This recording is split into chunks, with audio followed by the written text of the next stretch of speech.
દેશમાં સતત વધતી જતી મોંઘવારી, સરકારી તંત્રમાં વ્યાપેલા ભ્રષ્ટાચાર અને તાજેતરમાં કરોડો વિદ્યાર્થીઓના ભવિષ્ય સાથે રમત સમાન નીટ પરીક્ષાના પેપર લીક થવાના મુદ્દે આજે પાટણ શહેર ખાતે યુથ કોંગ્રેસ દ્વારા સરકાર સામે ઉગ્ર વિરોધ પ્રદર્શન કરવામાં આવ્યું હતું. કાર્યકરોના આક્રોશ અને ચક્કાજામના પગલે TB3 રસ્તા વિસ્તારમાં ભારે નાસમભાગ મચી ગઈ હતી. આજે પાટણ જિલ્લા યુથ કોંગ્રેસના કાર્યકરો મોટી સંખ્યામાં રસ્તા પર ઉતરી આવ્યા હતા અને સરકાર વિરોધી સૂત્રોચ્ચાર પણ કર્યા હતા.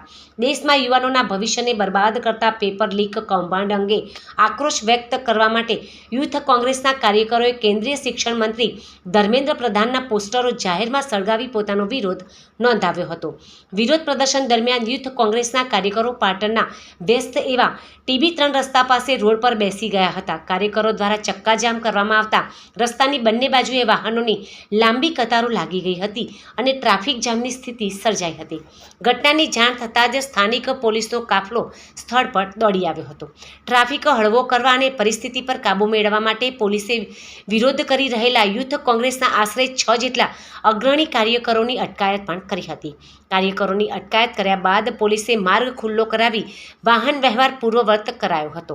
યુથ કોંગ્રેસે ચીમકી આપી છે કે જો પેપર લીકના આરોપી સામે કડક પગલાં લેવામાં નહીં આવે અને મોંઘવારી પર કાબૂ નહીં મેળવાય તો આગામી દિવસોમાં આંદોલન વધુ ઉગ્ર બનાવવામાં આવશે.